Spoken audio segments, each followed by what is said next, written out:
Hi, my name is Olu Olabode, and in today's video, I'll be talking about detours on your way to destiny. And I would actually like to read a short story because that kind of talks about what I'm talking about today. The title is Detours Can Turn into Blessings. Oh, great, thought Joyce. A great beginning to my day, a detour. Joyce drives from her home to work each day by the same route, using several country back roads. She said, one October day I was feeling down. I sometimes get depressed during the fall season of the year because my only child died at that time of the year. The depression seemed to be worse this year, she continued. To match my mood, the usual fall colors had been late in coming, and the colors had not been as bright as usual. I was making my way through the countryside when I came to a railroad crossing that was closed for repairs, a detour. I wasn't happy about it, but I found an alternative route.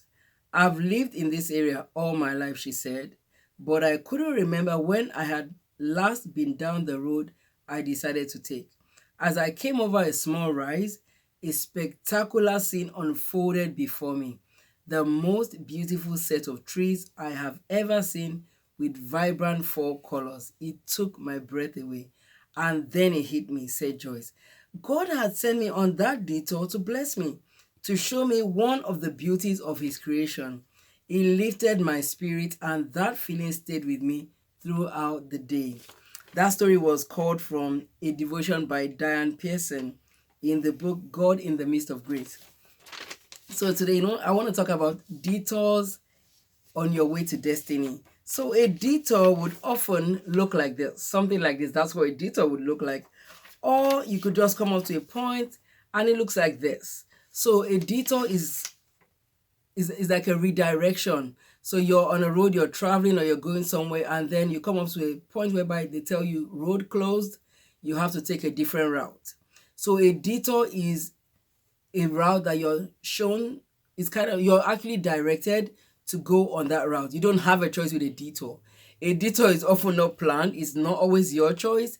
A detour is always directed as by city officials or by whoever closed the road. It's always, and you always have to follow that route if you really want to get to your destination. And so a detour in life, in life we often come across detour. A detour could be a sickness that keeps you bound for a season. A detour could be a divorce you didn't plan on happening. A detour could be a job loss that just it makes you seem like you're stagnant.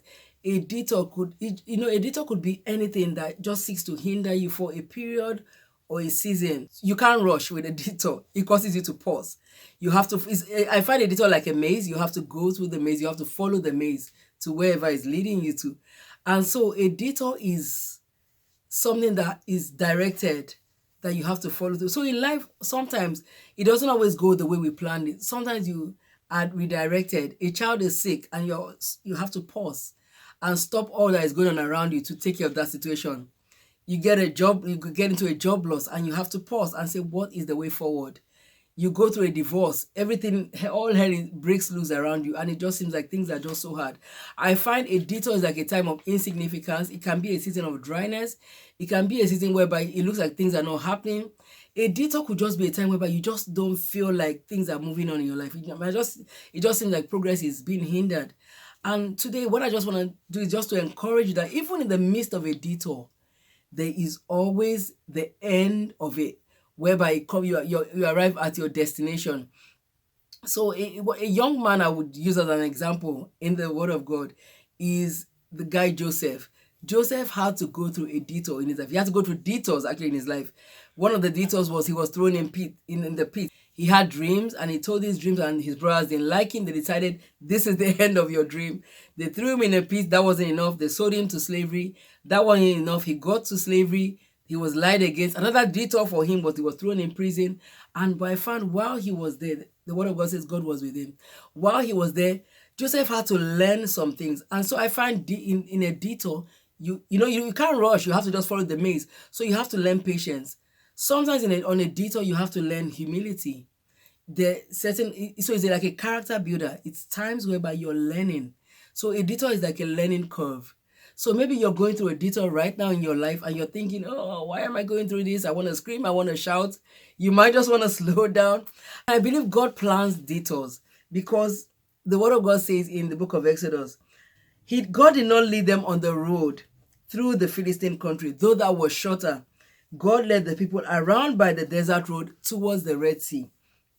So, they were impatient. They wanted to just get there. God said, no, you're going to go through the route I decide for you. And because he wanted to see his wonders at the Red Sea, he parted the Red Sea and they walked through dry ground.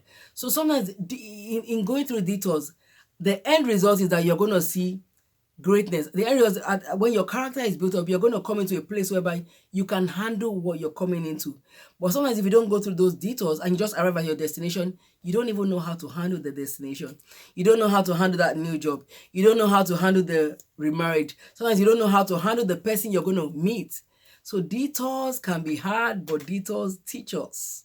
They teach us lessons. When my son was sick, I learned that was a detour for me. But you know what?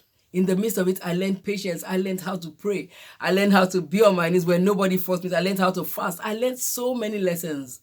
And I'm so grateful for those lessons today.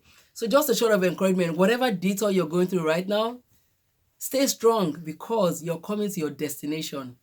Have a great week ahead. My name is Oluwalabode again. You can connect with me on social media, Facebook, Twitter, and Instagram. Have a great week. See you next week.